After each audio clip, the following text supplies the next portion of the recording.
Bonjour.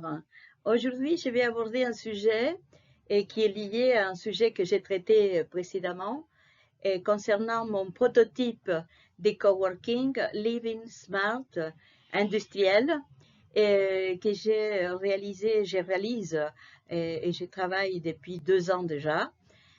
Actuellement, ce que je cherche à vous présenter aujourd'hui, c'est la façon comment j'ai traité actuellement les façades d'une façon modulaire en préfabrication en béton. C'est une variante et pour la réalisation de cette variante des panneaux modélisés pour la fabrication en série derrière, j'ai travaillé sur des familles spécifiques, des surfaces Revit et évidemment des familles fenêtres adaptées pour qu'elles soient réalisables et avec, et évidemment tout ça, ça va faire partie des études d'un bureau d'études spécifique pour voir les systèmes de montage, pour voir les détails plus techniques. Mais moi, je sais que ce que je propose, c'est déjà réalisable. Donc, ces concepts des coworking Living Smart, je vous détaille une grande synthèse parce que je ne veux pas prendre trop de temps pour expliquer ça. D'ailleurs, vous l'avez déjà dans mes documents et dans mes présentations précédentes, dans mon site internet aussi, bimconseil.com, vous pouvez trouver les détails de ces concepts. Mais l'idée de faire ces prototypes, c'est un prototype avec qui regroupe des nouveaux usages qui sont de plus en plus répandus dans le monde, c'est-à-dire pour les gens qui sont dynamiques, qui se déplacent, de pouvoir avoir un bâtiment tout de suite équipé avec pour pouvoir travailler, pour pouvoir vivre, c'est-à-dire avoir un espace d'hôtel aussi, privé, évidemment, et un espace aussi des activités qui sont liées à des sujets spécifiques parfois ou pas, mais en tous les cas, c'est essayer de répondre avec un programme qui est un programme qui existe évidemment. Il y a eu plein de réalisations que vous pouvez constater dans le monde. Dans mon cas, modestement, ce que j'essaye, c'est de faire un bâtiment compact et pas énorme, sinon avoir une échelle humaine pour garder justement cette échelle à l'intérieur et pour faire en sorte qu'il y ait une communication en lien, c'est-à-dire que vous allez voir après par la suite, voilà, la coupe, c'est-à-dire vous avez rez-de-chaussée qui est dédié à tout ce qui est événementiel, activités, salons, et puis des activités aussi ludiques, évidemment. Et après, vous avez un premier étage qui est dédié à coworking pour pouvoir partager, avoir des bureaux tout de suite, des salles de réunion. Comment ça se passe aujourd'hui? Aujourd'hui, ça se passe jour par jour. Donc, le travail n'est pas comme avant qu'on avait le bureau.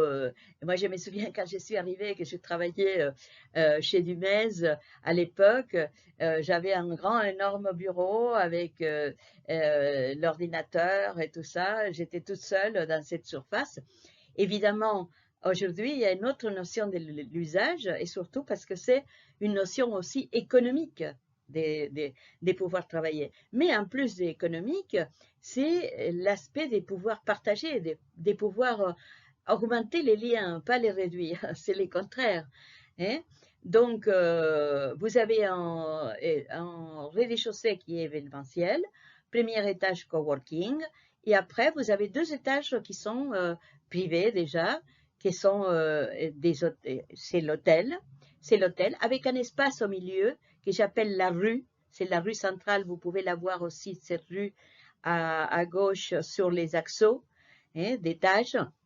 Et donc, c'est une rue qui est éclairée avec une verrière supérieure, c'est-à-dire que la lumière rayonne sur tous les étages. C'est ça que mon souhait, c'était qu'il y ait le plus de vie possible en rajoutant la lumière naturelle le plus possible, en rajoutant des matériaux qui sont des matériaux, parfois des réutilisations des matériaux naturels, et aussi également les végétaux, comme faisant partie aussi de l'aménagement intérieur. Plus de vie, plus de lumière, plus d'écologie et plus d'économie, hein, c'est-à-dire que c'est essentiellement ça. Mais ce que je vais vous présenter aujourd'hui, vous voyez, bon, là, c'est les axos, pardon, les perspectives. Et je fais des animations aussi sur Inkscape que vous pouvez voir. C'est des animations qui sont sur mon site internet aussi. Et donc là, c'est la rue centrale. Et vous voyez là où il y a tous les espaces de détente. Et pour la petite restauration aussi, pourquoi pas. Un grand séjour pour partager avec, je disais, 500 amis. C'est-à-dire qu'aujourd'hui, on vit au quotidien, on peut changer plein de choses et l'espace change. Et donc, au lieu d'avoir une maison de 3000 mètres carrés, vous pouvez avoir la surface, à chaque fois adapter la surface en fonction de vos besoins. C'est un petit peu à l'opposé comme idée. Et c'est comme ça qu'on vit actuellement. Et je suis pour ce type de vie parce que c'est justement à l'opposé du travail dans une tour isolée où vous travaillez à distance. Ça, c'est l'opposé. C'est-à-dire, c'est une petite échelle humaine où vous pouvez travailler et partager, mais dans un bâtiment qui garde quand même une échelle raisonnable pour la vie commune. Bon, vous voyez là, j'essayais que le tout soit un bâtiment neutre, et plus ouvert, bien évidemment, le rez-de-chaussée, parce que là, c'est public. Et au fur et à mesure que vous montez, vous avez plus privé. Et vous voyez que là, c'est complètement neutre. Et pourquoi je fais un bâtiment neutre? Parce que l'idée, c'est que ces prototypes puissent s'implanter dans différents sites. Alors, nécessairement, quand on dit différents sites, évidemment, les sites, il faut qu'ils soient adaptés par rapport à un territoire spécifique, un climat spécifique.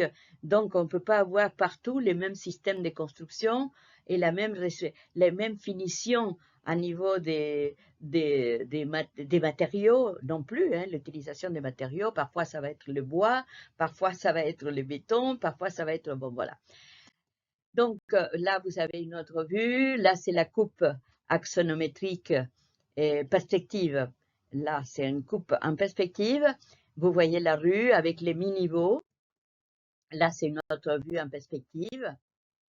Là, c'est la rue centrale. C'est encore, et vous voyez, dès l'hôtel, vous pouvez balconner et regarder les autres étages aussi. Là, c'est un espèce de séjour, de partage des séjours collectifs. Ben, ça, c'est les couloirs à chaque étage où vous pouvez voir toujours le rez-de-chaussée, premier étage, l'étage intermédiaire. Là, c'est une salle de réunion, par exemple, dans les coworking. Bref, vous avez toutes les possibilités à niveau spatial. À niveau de la smart, l'aspect smart, vous savez qu'actuellement, pour tous les projets qui sont smart, on a un programme dédié qui s'appelle les Building Operating System. Ça, c'est les BOSS. Et donc, évidemment, moi, j'ai travaillé avec des gens qui sont dans la programmation spécifique pour faire un BOSS dédié à ce type de programme, parce qu'à chaque fois, vous avez un programme différent. Donc là, qu'est-ce que je peux gérer? Je peux gérer les fonctionnements l'allocation des salles. Je peux gérer la lumière, les éclairages, la consommation d'énergie, tout un système qui est, effectivement, il ne peut pas être global, il est lié à ces programmes spécifiques. Et là, j'utilisais l'intelligence artificielle, je l'ai présenté précédemment sur un autre vidéo. J'ai travaillé sur Crea. Crea, c'est un outil que vous pouvez télécharger gratuit et vous pouvez jouer avec des images en fonction de vos souhaits, si vous voulez que votre immeuble soit plutôt en bois, plutôt métallique, et donc les réponses. Mais là, attention, c'est à niveau des images. Après, évidemment, c'est pas l'image qui va faire la conception, l'aspect tectonique du projet, la construction. Hein. À partir de l'image, et ça je l'ai dit toujours dans mes présentations, dans mes cours, il faut savoir que d'une image, vous ne pouvez pas avoir la construction, ce qu'on appelle les jumeaux numériques. L'image, elle est loin d'être les jumeaux numériques. Il faut tout un travail pour voir que cette version que l'image me propose, je peux le faire avec les matériaux qu'il faudra, avec les détails techniques qui seront spécifiques pour ces projets et pas d'autres. Hein. Bon, voilà. Donc, je ne vous apprends rien pour vous dire ça.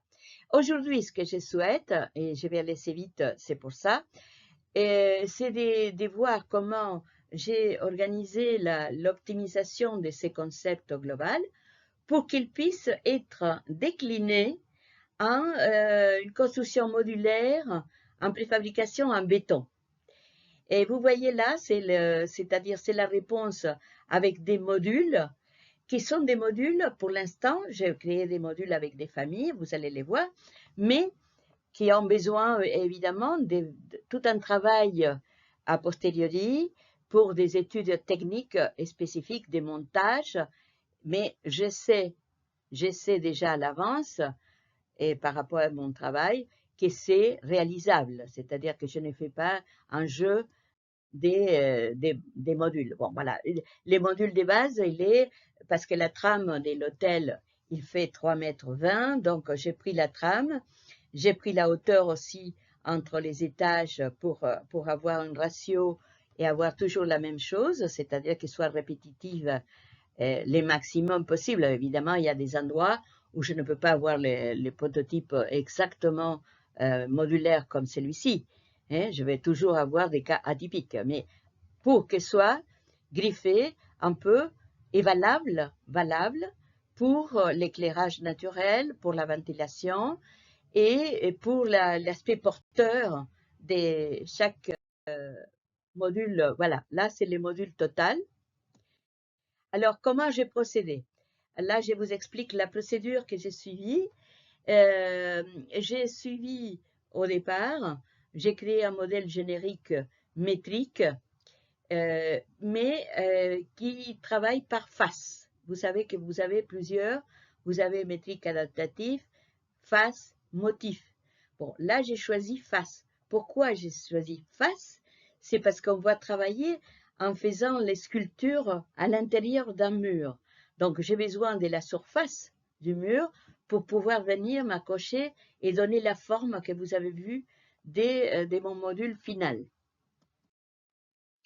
Bon, là, c'est la forme d'ouverture, j'ai mis comme nom pour les donner un nom. Et j'ai créé des lignes de référence au départ, dans un sens et dans l'autre. Au départ, équidistantes, malgré qu'après, pour la fenêtre que j'ai souhaité implanter, j'ai dû donner de distance des louvables différentes à la fenêtre fixe. Mais au départ, j'avais travaillé avec des valeurs qui sont d'équidistance. Et j'ai donné un nom, largeur, etc. C'est-à-dire que j'ai travaillé avec des paramètres, hein, hauteur, largeur, comme je pense vous travaillez quand vous travaillez avec des familles paramétriques sur Revit. Donc voilà, là je peux avoir par exemple, ça c'est à vous de voir. Dans le premier cas, je voulais par exemple avoir les doubles des largeurs que la hauteur. Donc voilà, donc j'applique une formule classique pour avoir ces paramètres valables. Et par la suite, mon problème, c'était de pouvoir venir avec un vide et sculpter la surface pour avoir la forme que je vous ai montré précédemment de mon module. Donc pour ça, j'ai rajouté quoi? J'ai rajouté des lignes de référence avec, vous voyez que là, j'ai rajouté lignes de référence à niveau de la largeur totale de cet espace vide, de ce volume vide que je vais soustraire de la surface de mon mur. Et là, j'ai l'équidistance à niveau de la largeur et la hauteur. Et j'ai donné également des paramètres. Et un paramètre aussi, parce que je voulais des courbes à côté de la fenêtre. Pour avoir ces courbes-là et pouvoir, disons, paramétrer aussi les rayons, j'ai mis une distance entre les deux verticales, la verticale des rayons 1 à 18. C'est une distance de 18 qui, évidemment, avec les paramètres, je peux toujours modifier. Donc, vous voyez là, j'ai mis les rayons, avec les rayons, j'ai mis un arc, un premier point, un deuxième point, avec les rayons toujours que j'ai choisis. Après, bon, là, je peux continuer. Je peux continuer avec ça. J'ai continué avec la largeur. J'ai fait tout un volume pour l'instant. Et ces volumes avec les rectangles ou les carrés centrales et l'extérieur, vous allez voir, qu'est-ce que je fais? J'ai fait, là vous pouvez continuer à voir bon, j'ai continué avec les paramètres que j'ai créés spécifiques. Mais donc, ce que je voulais, c'est là que je voulais arriver. Donc, le but final, c'était de pouvoir avoir un volume par raccordement. Les raccordements, c'est de la forme la plus grande avec les courbes des deux côtés et l'intérieur qui va être le vide qui va recevoir la fenêtre, c'est la deuxième forme de raccordement. Vous allez voir tout de suite de quoi s'agit-il. J'ai choisi la forme des bases, j'ai choisi la forme de la deuxième forme pour la raccorder.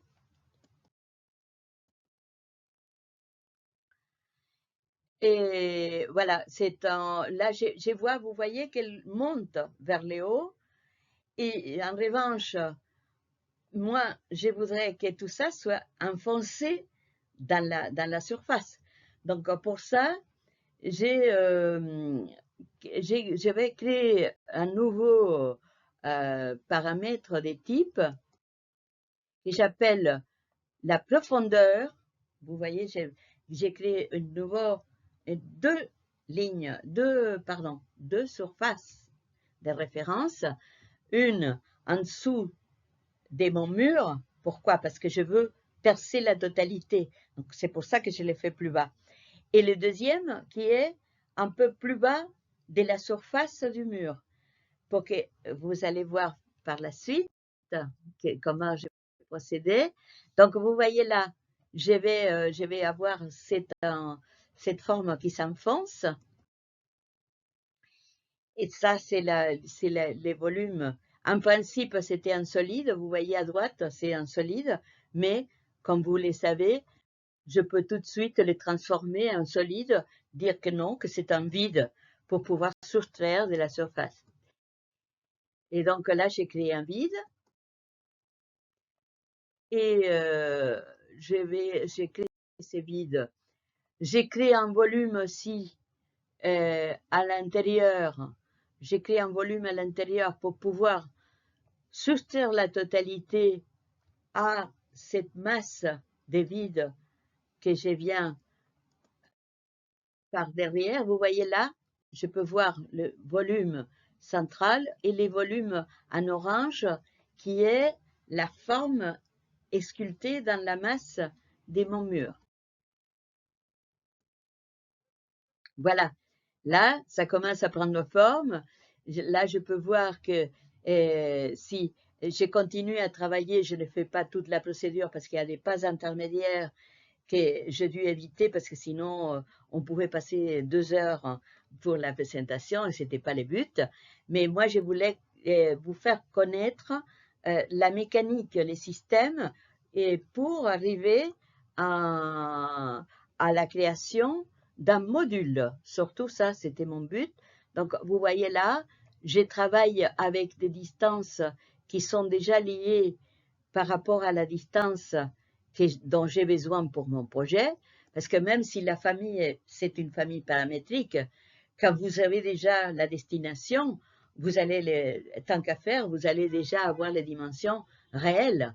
Hein. La famille, elle existe, vous pouvez la décliner, mais quand vous savez déjà la destination, vous allez la adapter déjà dès le départ en fonction de l'ouverture que vous avez. Et c'est ça que je fais ici.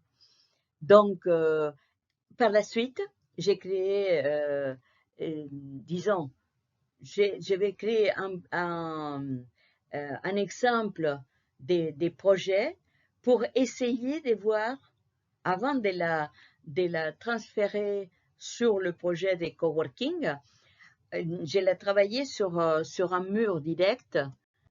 J'ai créé un nouveau projet avec un mur, j'ai mis un mur, voilà, et avec une hauteur, une largeur. Et j'ai fait venir cette famille, pour l'instant, sans la fenêtre. C'est juste le vide. Et donc, vous voyez qu'avec ça, je pouvais même jouer avec la largeur, la hauteur, les rayons, tous ces paramètres de base, et pouvoir avoir plusieurs modèles. Hein. Là, c'est un peu le jeu que j'aime bien faire avec des paramètres pour savoir si c'est vraiment des paramètres qui vont me permettre de faire tous ces travaux. Hein, parce que parfois, on imagine que c'est bon, mais dès qu'on change quelque chose, ça ne va pas.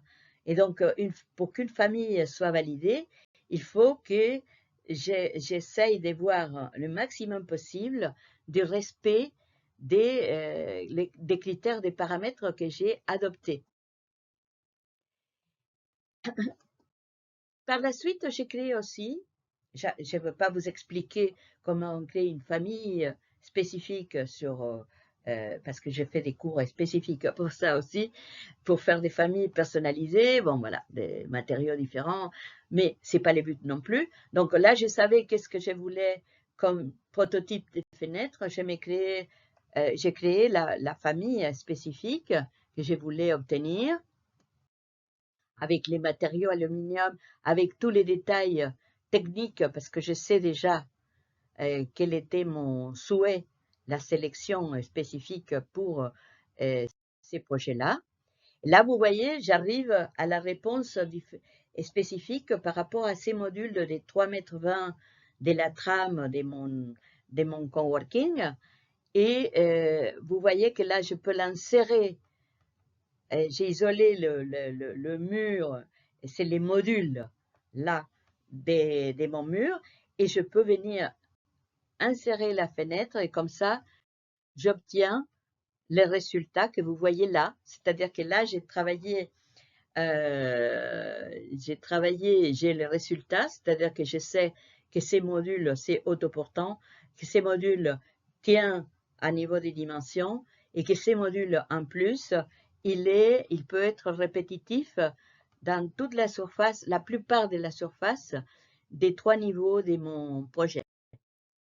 Et là, vous voyez, je l'insère, je viens sur le projet, les prototypes, et je l'insère pour vraiment faire les constats que tout se passe bien. Et voilà, et j'ai travaillé toutes les façades pour avoir la résolution.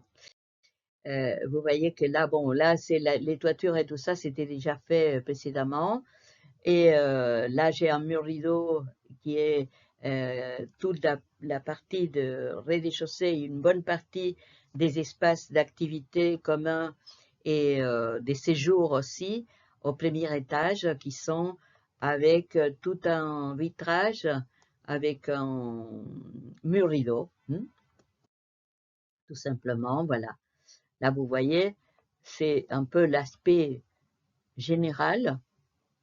Et là, évidemment, je pourrais continuer la déclinaison avec, en changeant je n'ai pas fait des études des chromatiques, mais là, je suis tentée aussi, quand je vois ça, par exemple, de couper un peu l'homogénéité de la façade, et je peux venir jouer justement avec des couleurs qui changent pour justement couper cette monotonie du